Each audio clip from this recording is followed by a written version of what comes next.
This is the Wheel of Time Spoilers podcast. Tonight, we tried to sit down about half an hour ago to talk about Chapter 20 from the Stedding, and our symbol is the trefoil leaf, which is obviously for the Ogier. So, drinking game for this chapter, every time someone says either my loyal or my son, you take a shot. Yeah. My loyal. Yeah, it is that chapter, isn't it? It is that chapter. My loyal. Yeah, we finally get to meet Coffril. Yes. And Elder Hammond. Loyal's mother and his mentor. And fiancé? See Aerith again. More like promised or betrothed, because it was a parents thing. I don't know what the term is for arranged marriages versus marriages of passion. I don't know. As soon as they get them together in a room, they're marrying them. Oh yeah, and Aerith starts standing up to Coffril in the she's starting to get a backbone because she's that attached to this loyal kid. Such a great tertiary plot. Her little it's so cute. Her growing up and standing up to Loyal's mother and being like, no, listen, he is a married man, which means he gets to do what he wants, and you don't have shit to say because he is mine. We are a married couple that makes us adults. Get the fuck out of my life, my mother-in-law. And she's just like, oh. It's so beautiful. Yeah. But then, of course, she gives Loyal all the acclaim when he actually goes in front of the stump and talks. And, she's like, oh, yeah, I was totally on your side. I just felt like I needed to argue. I just wanted to be hard on you to make sure that you were really dedicated to this. Yeah, Mom. Uh-huh. No Ogier has ever argued for their actual side. They just devil's advocate for the other side the entire time. Loyal was, the only one who got up there and actually argued for a side. And everyone's like, oh, yeah, that's an interesting idea, arguing for your side. Right. Yeah, it's like Rand and Kyrian. It's like, that's so direct. What? Marriage is not so bad, Perrin. Why didn't you tell me marriage is not so bad? Yeah, that's freaking adorable. My Loyal sounds a little bit like Bane from Batman. A dude with a bat theme. That's the extent of my knowledge. Rand had just begun thumbing tobacco into a short pipe when Lya put her head in at the door. Before she could speak, a panting, round-faced man in red and white liver. It's not liver. Livery. The no word Y in yours? There is, but I want to say livery. Livery. That's what I say in the audiobook. Yeah. Livery. See, this is the whole thing about reading out loud for the first time. I'm discovering that I've never actually said some of these words out loud before. Yeah, that's an uncomfortable revelation to have about oneself. Uh-huh. In red and white livery, pushed past her and fell to his knees before Rand, while she stared in amazement. My Lord Dragon, the fellow burst out in a breathless squeak. Ogier have come to the palace. 3 of them! They have been given wine and offered more, but they insist only on seeing the Lord Dragon. Rand made his voice easy. He did not want to frighten the man. How long have you been in the palace? The fellow's livery coat fit him, and he was not young. I'm afraid I don't know your name. The kneeling man goggled. My name? Bari, my Lord Dragon. 22 years, my Lord Dragon. Come winter night, my Lord Dragon. The Ogier? I think that we don't really need to go further than that. But yeah. We know the trio are here to say hello and look for Loyal. Mm-hmm. I like that Rand makes the right choice to go see them. Yes. He's like, okay, this man of 22 years experience is freaking out. I think I should take this seriously. It turns out, yes, that was absolutely the right call. I like that. Rand has no idea what the protocol is, and he's just taking his cues from this guy who's, sweating bullets. Well, and just Rand respects these people. And they, one of the things I think he really likes about these, the Ogier, is they don't see him as the Dragon Reborn. They're like, they call you the Dragon Reborn, but you're Rand al'Thor, right? That's what they told us, And he's like, oh, thank God, someone who doesn't see me just as the Dragon Reborn. They actually see me as Loyal's friend, Rand al'Thor, not the Dragon Reborn. Right. Yeah, he leaves his sword and scepter behind because he knows that they're just useless. Mm-hmm. Completely useless symbols. And he doesn't know it's for Loyal's parents or for Loyal's mother yet, but still. He does respect the Ogier in a way that he doesn't respect any humans, except for maybe the Aiel. But the Ogier have never insulted him or doubted him. Mm-hmm. No, and Loyal's I would say, his best friend. Right. He has very positive associations towards Ogier. The worst they've ever done is tell him not to go through a Waygate. Which is, arguably a pretty reasonable thing. Although he did say he went to Stedding Shanghai to guard the Waygate there, and he did ask them to tell him where the rest of the Waygates were, and they refused. So Right. he has had some frustration with Ogier, and he's being a little deceptive here. Where he's like, so, Dad told me I couldn't have the cookie, but what about Mom? And he doesn't tell Mom that he already asked Dad. That's fair. Which is fair. I mean, like, he needs the locations of all those things, and, like, he's basically short-circuiting the Ogier tendency to talk forever by being like, oh, I need this now. Yeah, no, right now. Quick, write it down. Okay. Yeah, okay, good. Okay, good. I got that. You know, just, like, not giving him a chance to think and be like, there's a point here where he's like, I'd really like to talk to the stone. He's like, nope. Yeah, like, we have no time at all. But I mean, the Ogier move very fast in battle. They, like, shift their whole mindset to being very terse and very efficient and all of that. Like, Rand is sort of stumbling into how to exploit that. He's like, if you just shove the information at them too quickly for them to wait and think about it, then you will actually get action. They're not slow. They just want to take their time. They're like Perrin, basically. Basically, the Ogier are a race of Perrins. Just want to make sure you've got it all sorted out and completely thought of before doing anything at all. Should I tie my shoes? I like this quote here where Elder Hamlin's like, humans have not always thought of us so safe. It's in the old records. Very old. Only fragments, really. But dating from just after... Elder Hamlin, Covrel said politely, if we may stick to the matter at hand. I wanted to point out this is one of my favorite Robert Jordan knowledge drop methods. Mm-hmm. Where an Ogier starts to tell you something super significant about the past, and then another character's like, not now, that's not important. And you're like, wait, no. Yes, it is. Yeah. Keep telling me. Stop. Oh. Yeah.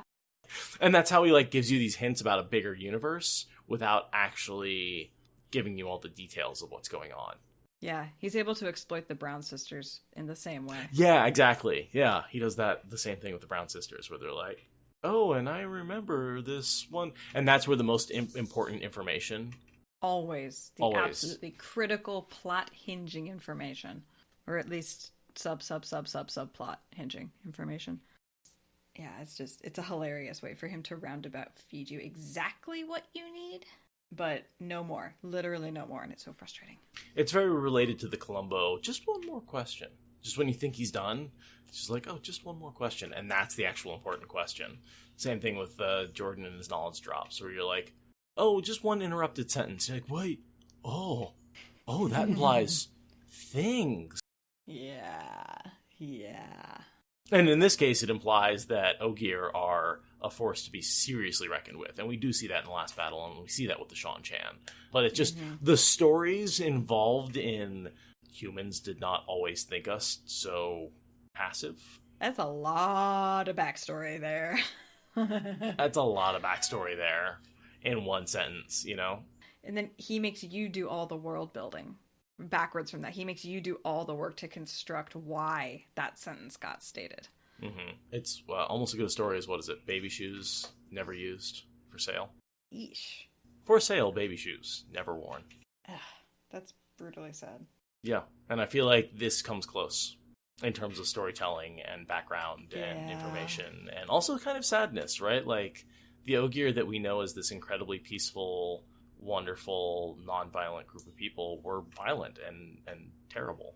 Yeah, it's different than looking at the Shan Chan gardeners and wondering what's going on there. That's a question. This is a statement of fact from Loyal's mentor. This is the closest thing to a solid info dump you're going to get, whereas the Shan Chan gardeners are just a lot of questions. The next thing I was really thinking about is how realistic when he's like, Hammond's class would take half a year to decide if he was really gone. How valid do you think that is, and how much of that do you think is exaggeration? I always wonder when they're like, it takes us centuries to make decisions. Like, they don't live that long. They live to be 6-7 times our age, maybe, right? Like, yeah, I think that is exaggeration and misinformation rolled into one. Probably the Ogier took like a month to determine that he wasn't coming back, not a year. But, pretty ridiculous, because you or I would be like, oh, it's been 3 days, he's not coming back. Right, exactly. It would be like a week would go by, and it would be like, there's clearly no point waiting. Probably the Ogier took at least 4 weeks. But, Rand needs humor where he can find it at this point, so. Finally, Covril turns to Rand and goes, "What have you done with my son?" And he finally realizes why she looks familiar, and it's like, oh, yeah, yeah. That took you a little too long. And why the name matches, and he recognized Aerith. He's like, why is Aerith here? That makes no sense at all. And he kind of put it together that Elder Hammond is Loyal's mentor. Teacher, yeah. An elder from his stedding. Right, but he doesn't put it together that that's his mother for a minute. Mm-hmm. And then you got a little bit of, "My Loyal is too young to be outside." What has my Loyal to do with the ways and Trollocs in the Horn of Valir? Mm-hmm. Mm-hmm. I like this quote here. It took Rand a moment to regain his balance mentally. In Ogier being firm sounded much the same as a mountain falling. In Ogier being firm and speaking rapidly. That's a landslide just bowling you over. Oh, Covril, that'll be fun. Female Ogier are going to be fun to see in the show. Did you see Madeline recently post a photo of her and I think it was Matt and Perrin and Loyal hanging out? I think I did. Like next to a white table. Yeah, totally. Yeah, that was an awesome picture. That was fun. I love how candidly happy they look in all of the pictures that they post. They look like they're not forcing the smile at all. Yeah, I mean, and probably they're only putting out the good photos, but they do look like they're actually enjoying each other's company, which I hope so. Right. The body language chemistry just looks comfy. So we learned that Loyal's been out for more than 5 years. Mm-hmm. This is the first moment that Aerith stands up to Covril, just for a second, but it's the first time. So cute. But she definitely, it's there, and I think once she is a married woman and he is a married man, she is like, no, we have our rights. We are taking them. Yeah, she's very uncertain at this point, but... Similar in the way that Elaine and Nynaeve have to take their rights as ambassadors of the Little Tower in Saladar. Mm-hmm. Where, they are in charge, but no one gives it to them until they step up and take it. Same as with the wise ones. Same as with Their Avienda. apprentices. Mm-hmm. I'm sensing a theme. Yeah, it's almost like Robert Jordan thought it was really important to think for yourself and stand up to authority figures once you are confident in your own knowledge and self. Almost. Not quite. But one thing is, he is probably right now in a stedding. He is in the stedding of old Arthur Hawkwing, where Perrin took shelter. Because he and Perrin are currently just traveling back to Camelin. Right. From the Two Rivers, and Perrin leaves him behind for about a week or so to recover a little bit in the stedding. Yeah. So it's the abandoned one from Eye of the World. Yeah, the one where the fatal encounter with the White Cloaks happened. Yep. Yeah, and then they bet on how soon he's going to get back and all of that. Yeah, so that's where Loyal is right now, more or less. And that stedding in particular doesn't have a waypoint. Right. Because it was never reclaimed. And what he means by never reclaimed is they never grew a garden and they never grew a waypoint to that stedding, is my assumption. Right. Yeah, because Arthur Hawkwing was siting his city in a stedding. And the Ogier were like, nah. Because he was so anti-channeling, he's like, I'll build it in a stedding so that no one can channel around me. Yeah. The Ogier were like, okay, you can have that one, it's fine. You gotta wonder about why he didn't go for Farmatting as his capital. Farmatting probably told him to go stick it up where the sun don't shine. And they probably had the ability to do that, because they were a major trading partner and had strategic ground. So, not great for an emperor to take out the merchants. No. I really like how Elder Hammond is complaining about what does it matter if humans change lines on a map, talking about the history of why nations are changing, because as someone who studied geography, one of my favorite nutshell descriptions of what I got out of that is that maps are war. Maps dictate everything. Maps tell stories. Maps guide what data you have, where your economy is going. Maps are the basis of everything that is civilization. Not everything. Huge portions of civilization as we recognize it is based on maps. So Elder Hammond's like, it's just lines on a map. I'm like, my dude, no. But at the same time, he is definitely setting up for the story that gets told here when, as the maps pile in, essentially, maps ran shouted, and all these maps start piling in. And this is more history of the Westlands that you get than in almost any other chapter except when, Moraine is telling her stories. or Tom is telling his. Like, Yeah. this is the best history of the various. We find out more about different countries, more about the retreat and the rise, especially the retreat of civilization. The three different tiers of countries that existed for each one for about 1,000 years. Like, other than in the very beginning, this is such a knowledge drop. This is why this justifies Ingtar. This is the chapter that tells the history that Ingtar studied and reached his conclusions from. Right. You mean his idea that humanity is in retreat and the Shadow's success is inevitable. Yeah, this passage, when it's talking about it being an education for Rand, I just always think of Ingtar. It's like Ingtar spent decades studying this and looking at this and being like, no, I can't accept this, and picked the Shadow, which was wrong, but this is that. This is, you get that history from Ingtar's comment, now you're getting it fleshed out a little bit more. But yeah, Haman has a rude awakening with this whole map process. Right, well, he starts, crying, basically. He learns modern history. Yeah, because it's one of those things where, like, you know it in theory, and then you really get your hands in it, and it just... it's a lot heavier when you're actually looking at the maps and not looking at the reports about the survey of the maps, right? He sits in his stedding and gets to know that the world exists. This is actually getting out into the world and seeing how beaten up it is. Paragraph.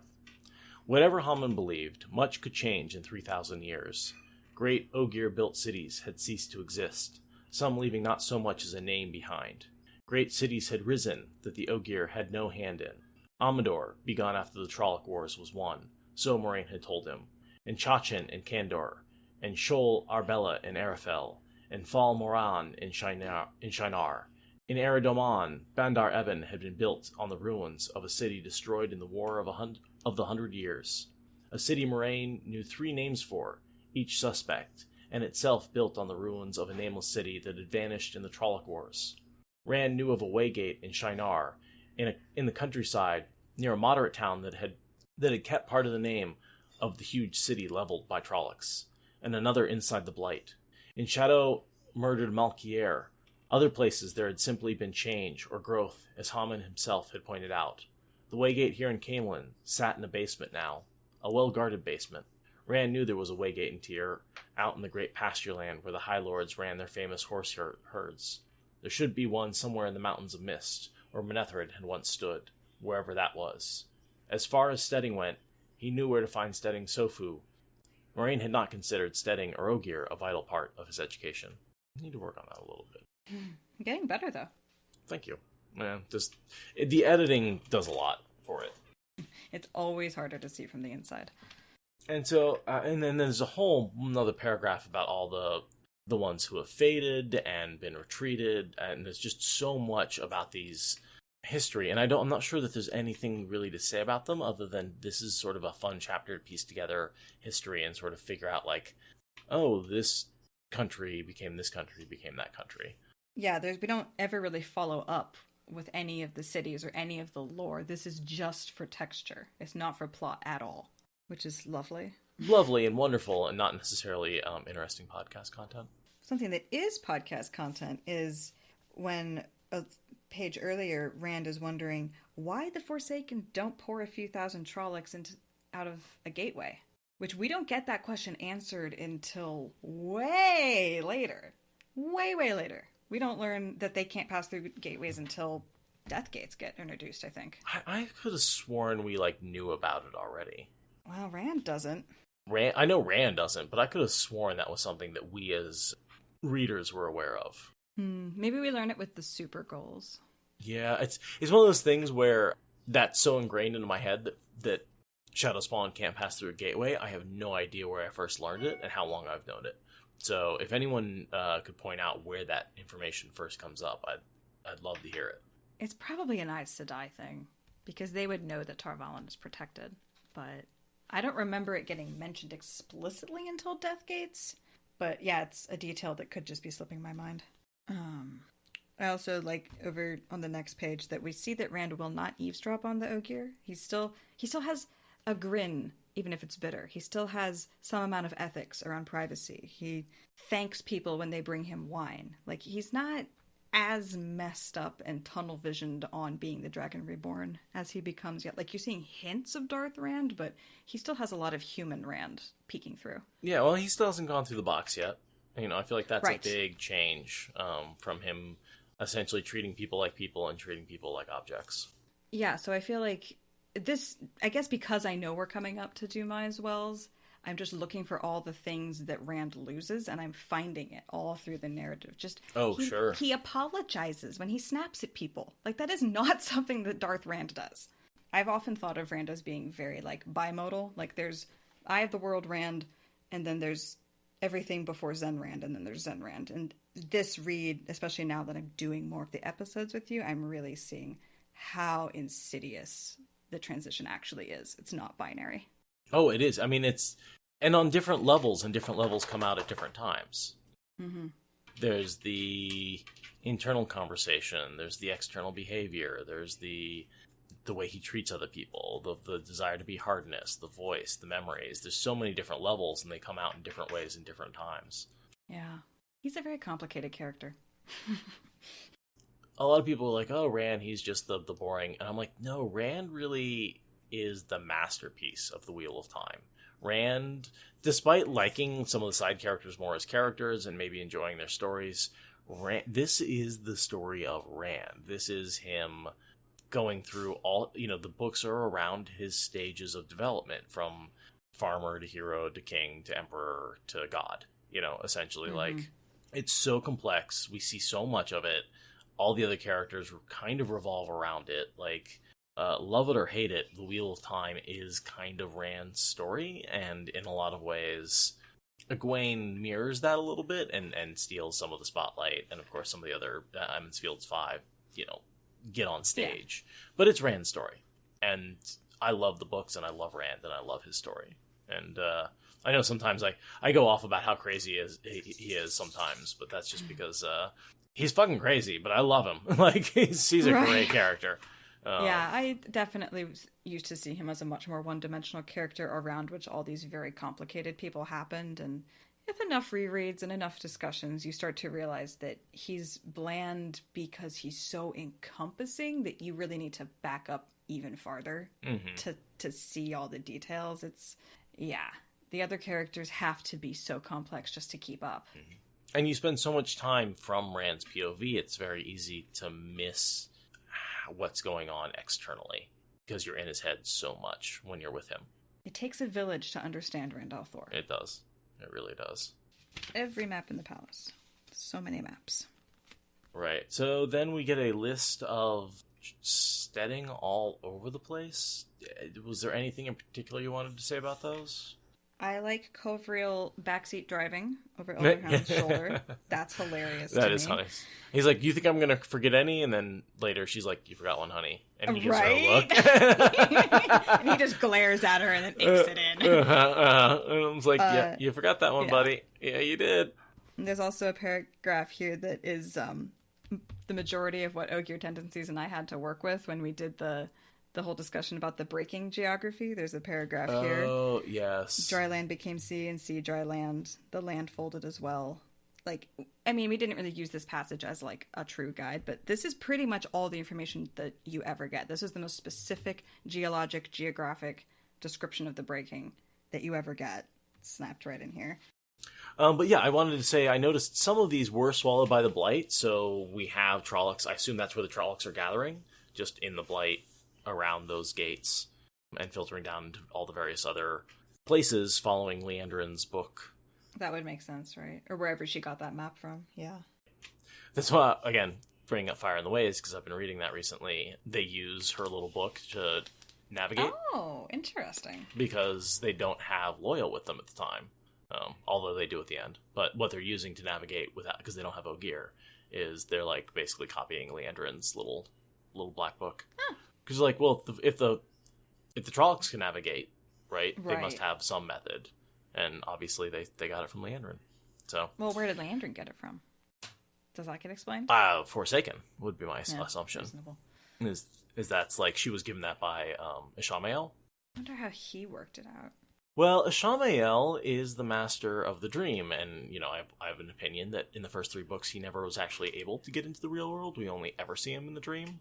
We've talked about that in the past. But the ways are technically the world of dreams. And he makes it very clear that it is the world of dreams in Fire and the Ways. Okay, so that is made canon for the purpose of that story. Yeah. Okay, yeah. I can accept that, because I don't know if that's true, but I'll accept it for the purpose of a offshoot story. Because it works. Perrin walks in and is like, this is just like the world of dreams, now that I've been a master of the world of dreams. And you're like, okay. In-world consistency, I'll take it. Yeah, I'll take it. And I've always thought that, like, yes, the blackness that the ways travel through looks very similar to the blackness the dreams hang out in, right? Mm-hmm. Right, or like the skimming space. It also feels like the skimming that. Space. Those all feel to me, and like skimming kind of works because you imagine it working, which is very much how Teleron Riyadh works. A good point. Like all that comes together. I feel like that's all canon. That like you're just in different layers of Teleron Riyadh. Yeah, I'll take it. Nothing internally inconsistent with that. It works. And the way Egwene traveled, where she opens a gateway, goes into Teleron Riyadh in the flesh, travels, and then opens another gateway to come on the other side, kind of sounds a lot like skimming, just she created a whole landscape instead of a platform. I mean, she didn't create the landscape, she stepped into the proper world of dreams, but yeah, there's definitely some very similar properties. Well, she thought she did. Yeah. I'm just saying, like, what if when you skim, you step into Teleron Riyadh and you think it's just going to be a platform in blackness, so that's all you see. Oh, that's a good point that Christian is bringing up, that the ways used to be bright rather than dark. And I mean, Teleron Riyadh has some very interesting light-bending properties for the purposes of the people in it, so... And how much is the Black Wind just like a nightmare set loose? And True. Like if a lot of nightmares came together and became a meta-amalgamated Frankenstein nightmare thing. That lived and no one can get rid of, and it just sucked you down. Yeah, too big to fail. Yeah, I like it. It'll explain the different effects it has on different people, because some people are like able to escape the effects of the nightmare a little bit better. Right. And the fact that, well, Fane's always a special case. Whenever you bring Fane up, it's always a special case. But yeah, it works.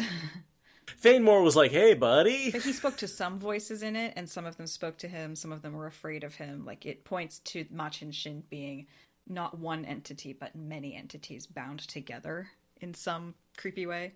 Oh, sure. And at some point it started eating people. Yeah. But it's fed by the taint on the male half of the one power that was used in creating the ways. So, like, it's something more than a nightmare, but I could see, like, a nightmare being a component of it. Mm-hmm. Yeah, for sure. Nightmares are illogical, terrifying things. We should definitely give it some reality-bending properties. And Ogier tendencies, a little bit of Fire in the Ways, his parent kind of does use the way... He kind of uses the Ogier to impose his will. Like, Perrin and the Ogier sing the song, and that's how they impose their will on the ways. Really? And that gives the channelers the ability to do their thing without the corruption of the ways. There is a little bit of the song and the will actually making changes. Again, Fire in the Ways is not canon. Right. This is more like fanfic by the pickup author. Or by the substitute author. Yeah, well, you are making me more interested to actually finish reading it before the hour before we have to record on it. Yeah, no, there's a fair amount to think about in there, especially because it's not canon. So it's like, you can't really use it to support some other things, but it kind of is canon, because, like, the idea that the ways go through Teleron Riyadh kind of totally makes a lot of sense. Yeah, I like it. Looking forward to reading that. Ogier brings up a good point that the Ogier singing grew plants in the real world as well, not just... Yeah, the ways of skimming space is the same thing, but I also think those are also sort of a layer on top of Tar. Like, I think there's these layers. I think there's Teleron Riyadh, I think there's the space where there's the dreams, and then I think there's a darkness outside of that's the skimming and the ways space. Yeah, I'm nodding. Skimming is not... I don't think so. I don't know if we get definitive answers, but I thought it wasn't. I think that the only time our heroes actually examine the possibility, it's during the last battle, and everything's so bendy that it's unfeasible. But that's, not necessarily the normal boar. That's the last battle version of the boar. I mean, you definitely couldn't skim into Ruidium. Right. And you can't skim into a Stedding. And those are both places that don't show up. And same with Dream Spikes. You can't... I'm assuming you can't open a gateway inside the influence of a dream spike. So you couldn't skim into one of those either. Well, you can as long as you stay inside it. Yeah, fair. It's just across the boundary that it matters. So they mentioned Hawking's Stedding, which was from the one from Eye of the World, which, again, I'm fairly certain doesn't have a waygate outside of it. That's why they don't, like, mark it. Because they're like, it was never reclaimed. We never made a grove. We never grew a waygate. There's nothing to shut off there. Yeah. Yeah, because Hawkwing City never even got built. Right. Just the statue. Women do not become exhausted, Haman said. They only exhaust others. That is a very old saying among us. Covril and Aerith sniffed in harmony. I hate how much the genders get binned into being always the same, but I love that exchange all the same. I'll just say Elder Haman got my vote. You have no idea how exhausting men are.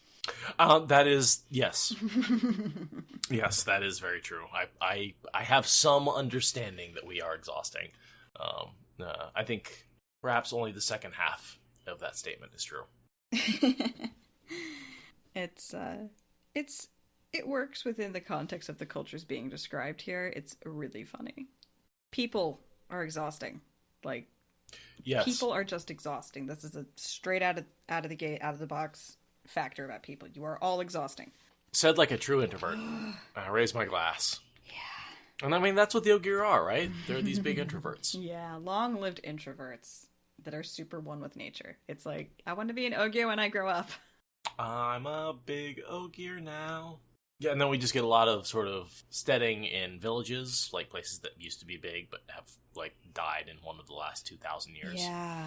Oh, man, so when I was in my geography program, one of my classmates got involved in making this amazing atlas of Idaho, Washington, and Oregon. And one of her jobs was finding all of the lost little towns throughout the countryside. And she told us so many weird stories of strange towns that exist as the name of a street next to a different town. There used to be a town there, but it's gone. They're all over the West out here. All over the place. Oh, yeah. So this is like a tiny microcosm of what Haman is seeing here. Because obviously out here we're talking like 100 years, not 2,000. Well, and Oregon has a bad history of driving out ethnic groups that has destroyed a lot of towns, too. Oh, yeah. That, for sure. Also that was not so much in her project, but... So what kind of stories was she telling? She was looking up all of the various... she was looking up historical maps and augmenting them into this big GIS, so that way you could filter through a bunch of different layers to see, like, what's the bioregion, what's the indigenous language groups, what are the historic towns. So she was involved in tracking down all of these old maps and bringing their data into that layer. There was also some really cool indigenous history and stuff layers that just wasn't what she was involved in. It's really cool, actually. I should send you guys a link to it. It's the Oregon Atlas, I think, but really cool GIS. I guess the last thing is just in this list of abandoned villages, they bring up Eridal, and Rand is like, oh, well, I'm going to set a trap. Take me there. Yeah, which is such a fateful frickin' choice. Right? Because that's where you lose Lila, which she ends up being pivotal in the battle with Samael and the crossing of the streams. Yeah, there's a lot that wouldn't have happened if Rand hadn't made this relatively impulsive choice. He wasn't planning on springing that question on Hammond when he first yelled for maps. I don't think he was planning on doing that. This is a very impulsive... It's almost like a Matt level of randomness to Viren-ing here. What spurred him to do this? Why go to Shadow Logos now? Like, what... Sorry, I'm having a little trouble here. I want to take a step back and look at what Robert Jordan was trying to do here, because I don't fully understand what this plot line is trying to do. With taking Laya to Shadow Logos, leaving her there, abandoning her, having her come back, and then balefying her. Like, yeah, I get the events, but what the hell was Jordan trying to do? Was it just giving Rand another a woman to just hammer into his psyche, someone else who died and then comes back, and then he has to kill her as soon as he knows she's back alive? Is he literally just trying to, like, hammer the hell out of Rand's psyche? I don't think so. I feel like maybe this is Rand. I feel like this is maybe Robert Jordan getting to explore another one of his traumas from war and specifically the pain of having to leave someone behind who you know isn't dead.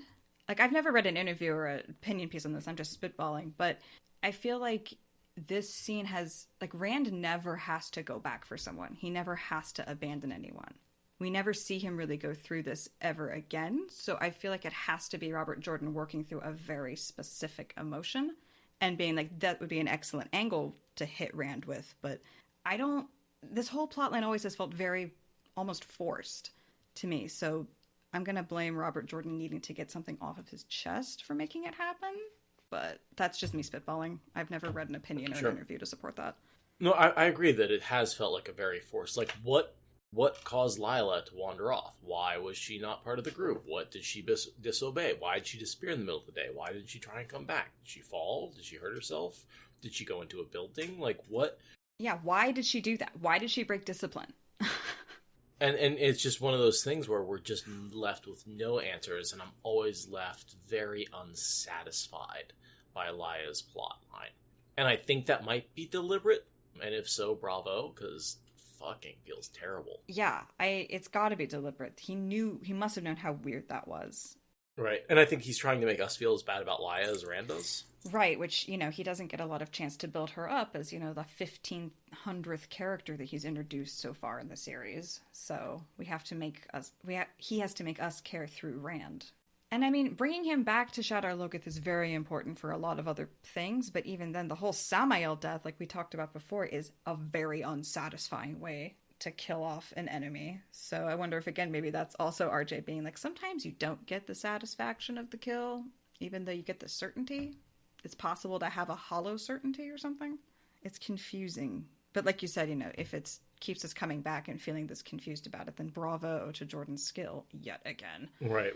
If that's what he wants, if he wants us to feel like Lia's death was meaningless and pointless and didn't have to happen and makes no sense, yeah, congratulations, Jordan.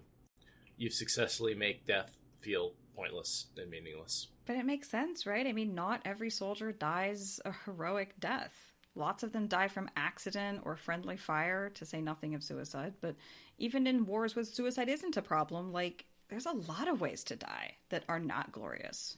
This does kind of feel like her death feels a little bit like in a zombie movie when, the friend gets overwhelmed by zombies and they've been bit and he's like, shoot me before I turn. Right. And they turn and like plop them in the head. Like that to me kind of feels like what he does to Lia. Yeah, I agree. And this is also the model that he uses to justify Natron Sparrow. Mm-hmm. And he says, forgive me for calling this a mercy too. This was the first mercy. This is the first time he uses Balefire to grant mercy to an ally. Rough. And he brings this is the moment that he's thinking of when he does Natron Sparrow.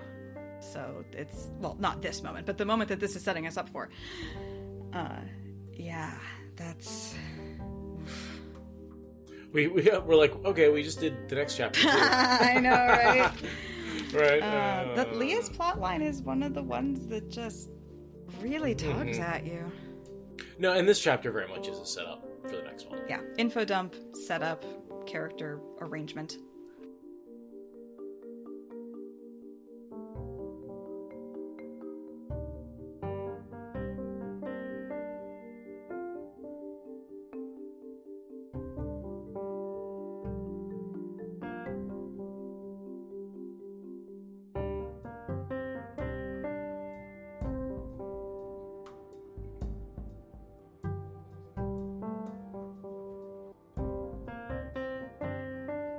Well, and I also realized I had my gain way too high on the mic, so I was actually clipping quite a bit in some of the last few episodes, so my sound quality is fine, except when I get loud.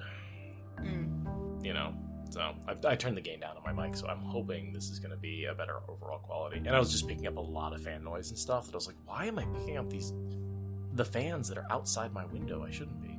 My gain was too high. I'm over here with the mic that needs all the gain and then more. Just like, that must be nice to have the gain not cranked. The Blue Yeti is, it's a studio mic. It's designed to pick up all the noise. Yeah. Whereas you have the ATR, which is much more of a stage mic. So it's designed to pick up what's in front of it and not pick up all the other shit going on around. So all the other stage people on stage, the audience, all this kind of stuff. So it's got a very hard, very narrow cone that only picks up what's directly in front of it, and then you got to amplify the crap out of it. Whereas the Blue Yeti's like, oh, I think there's a bug crawling across that wall. Yeah, let's record that. You can edit it out in post. It's fine. Right. I really want to get a room mic at some point. But, you know, after I get a winter to build my ideal sound booth and organize everything, it's definitely on my list of toys that I want to get. I tell you what, the toy that I cannot wait to play with is the Zoom H2 that I got. Because that's essentially it records sound to an SD card. Oh. And so I can take the mic that you've got, and I've got one of those XLR to 3.5 millimeter phone jacks. So I can just screw that into the back, plug the jack directly into this little Zoom recorder, and it's just basically a little flash drive recording thing with a little LED screen, and hit go.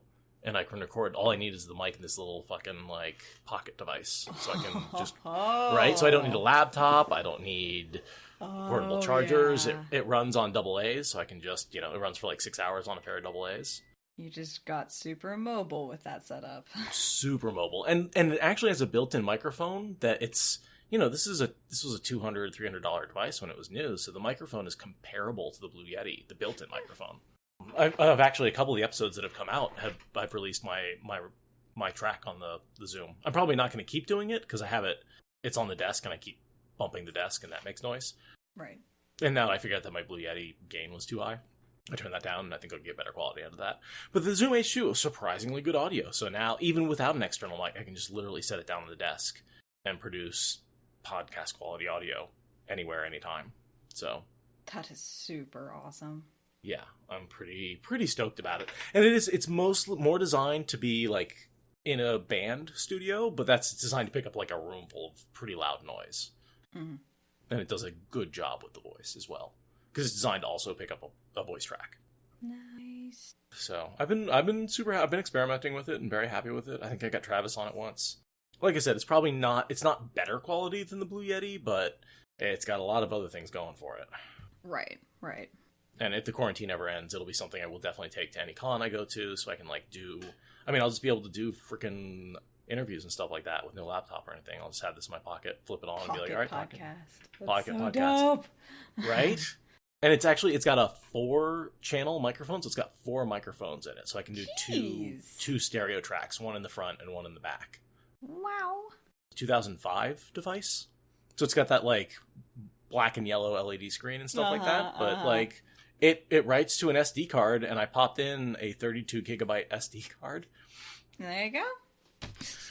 This thing, can I just tell you, it tells me how many hours it will record to the SD card, and it's like it was built to max out on a 4 gigabyte SD card. And it was like, it could record days of audio. And you pop in this like 32 gigabyte, and then you put it on like a decent compression rate, but not super high. I think I had something like 390 days worth of storage space on there, 390 hours, not days, hours. Still. But yeah, I mean, it was something like I could never, it would be all of Wheel of Time would be on there. Spoilers could be on there, and I would never have to have like erased anything. Yeah, no worry about keeping it on for an entire con then. Yeah, no worry about running out of space for recording at all. And it has a power adapter, so as long as I have a power plug nearby, I can run infinitely. And if it's not, it's got AA's, so it'll run for like 6 hours on AA's. So I buy a pack of AA's, and I've got the whole con covered. All right, COVID, we're officially ready for you to go away now. Because like I kind of tried with the laptop, and we could haul around the whole apparatus, the USB thing, and like, but the problem is my laptop had shit battery anyway, so like we had to be basically plugged in, and it was big and awkward, and there were lots of pieces to it, and it was like you couldn't be spontaneous with it. Yeah, this literally exactly. I could like pull out of my pocket and be like, talk. Yeah, that is what you need to be able to wander around a con and get good content. Or just record, spontaneously just hold it out when someone's doing a show, and like, or even just like, oh my god, we tried to get good audio of like the opening ceremonies, and that was really hard to like, I had a laptop balanced on my lap near a power cord, and then trying to hold the microphone up, like it sucked, but this thing is designed to do exactly that. And again, it's not something I would want to split, to buy one new would be $300. Right. But this sort of fell into my lap. That's the way to do it. Yeah, because it was left at I used to work at a bar with a venue, so bands would come and play, and it was literally left behind on stage. It was a lost and found score? It was a lost and found item. Yeah. Nice. So, like, it sat in lost and found for, like, a couple of months, and I was like... And I assumed it was broken. Mm-hmm. And in a way it is, right? So, when I first booted it up, it was recording in WAVE, which is uncompressed audio. Right. And the buffer inside it couldn't push all of that data onto the chip. So it was popping every half second or so in a way that was, like, unlistenable, right? Like, oh yeah, I've heard just that pop. That's not just good. Ruin it. And so I listened to all the recordings on it, and they all have this, like, unlistenable popping on it. So I was like, oh, this thing's just broken. That's why they left it behind. User error, though. Yeah. So it sat in a chest for a year, untouched. And then I forget why I pulled it back out, but I was messing with it. I had an SD card or something, and I was like, oh, I'll update the software. Oh, I don't even remember. I got batteries. That's what it was. I got batteries for it. So I was able to put batteries in it. And turns out I've been plugging it in with the USB cord, and that only puts it in USB mode. If you put batteries in it or plug it in with a power cord, you get a whole different set of settings that lets you use it as an external recorder and change the settings from a WAVE recording to MP3. MP3 is a much lower bandwidth. Yeah. All of a sudden, there's no issues with bandwidth in the thing. Popping goes away, and I get high quality recordings with 192 megabit MP3s, which are super high quality. Fuck yeah. If I'd gone out and bought this and it worked, I would have been like, oh, cool, a new toy. But it was a lost and found that I thought was broken, and I spent, like, literally days fucking around with until I figured out what the problem was. And that just made me so happy. It just, like, it was that, like, the best food is free, right? Like, the best toys just are the ones you fix yourself. That someone is like, this doesn't work anymore, and they give to you, and you're like, twist the screw, and you're like, oh, and now it does. And now it's mine. Yeah, a sense of agency and ownership that you don't get from just buying stuff. And also, like, as I say, my favorite phrase, living off the detritus of society. One man's trash is another man's treasure. And I do think that we waste so much that just needs a little love and tender love and work and effort. Oh, yeah. And I feel like I would much rather get something that someone else had thrown away because they didn't want to put in the 10 minutes to get it fixed. Right. Reduce, reuse, repair. It's an excellent ethos to live by. I like that. Because recycling, as we've learned... we were lied to about plastic recycling. Yeah, recycling is supposed to be the last-ditch option after everything else has been exhausted, not your first reason to go back to single-use bullshit. You can really only recycle plastics once. And most of the plastics we've been, quote-unquote, recycling, we've been shipping to China, and they've been telling us they've been recycled when they've just been putting them in landfills. Yeah, I saw those headlines go by. I didn't have the bandwidth to read into it, but I was like, oh, shocker. The reason I actually know this, and I knew this a couple of years ago, is when I was looking for work, I temped for like 2 weeks at a styrofoam recycling factory. Uh-huh. And their goal was to get plastic, put it in their, essentially their styrofoam recycling system. And they had this, custom process where they could heat it up and basically produce something that was a usable fuel. But really it only worked with very, very high quality styrofoam. Yeah. And so, but the goal was my job was to call, they got people to call different regions to see if they would be willing to recycle their plastics. The region I was calling was Texas. I have never been cursed out more in my life than calling Texans from Oregon and asking them if they would like to recycle plastics. I mean, when you put it like that, I kind of am not surprised. Hi, I'm from Oregon. Would you like to recycle? Yeah. That's like Jehovah's Witness levels of weird and annoying. It was, and I felt so bad. I mean, there's a reason I only lasted 2 weeks of the job. I eventually, me and my coworker were fucking around for a whole week, and because at some point we literally had spent a week working our asses off and got 0 yeses, and you can only do that for so long. And so after the second week, I went to my boss and was like, "We're done here. Stop paying us. Tell the temp agency you're done. We're not helping you out. This isn't going to be successful. I'm glad you wish it had been, but either you picked the wrong people to make phone calls, or this is not going to work." I'm really tired. I totally did not eat enough for how much I drank last night and had to pay for it. But I did make really, really dank pasta food that I just ate, so now I'm Yeah, it's this baked, like, it's supposed to be with rigatoni, but I used penne. But it's like gorgonzola, ricotta, broccoli, tomato, bell pepper, all like swirled together and baked. And it's really, really good comfort food. So that's why I'm really slow. It's because I'm tired because I slept poorly, and then I ate a bunch of pasta. So, would you like to pass me some of that pasta through the mic, please? It's so good. I would send some to you. And I wanted rigatoni. I was offended, but all I could find was the like super hippie in a bag, organic, fancy, 3 times as expensive rigatoni. I was like, no, this is pasta. Oh my god, coolest thing happened with Broken Earth today, at least for me, because I'm really self-conscious. Someone actually found me organically. Ooh, yay. Yeah, it's like someone joins the Discord, and I'm like, hey, hi, how'd you find us? And literally finished the series, wanted more content, Googled for more content, found me, and loves the podcast, and has now joined my Discord. Fan-fucking-tastic. Like, has never heard of Wheel of Time, has never heard of Farm. Like, it happened! I actually got an organic fan. It's so happy. I mean, you're making great content, you know? It's... The biggest issue with the Broken Earth Spoilers podcast is just that Broken Earth doesn't have the biggest audience, which is a crime. Yeah. But most people I talk to haven't read it, and I'm like, dude, no, go. Although, I did have, my neighbor came over and saw Broken Earth sitting on the shelf, and was like, oh yeah, I've read that. I was like, oh, sweet, go listen to the podcast about it.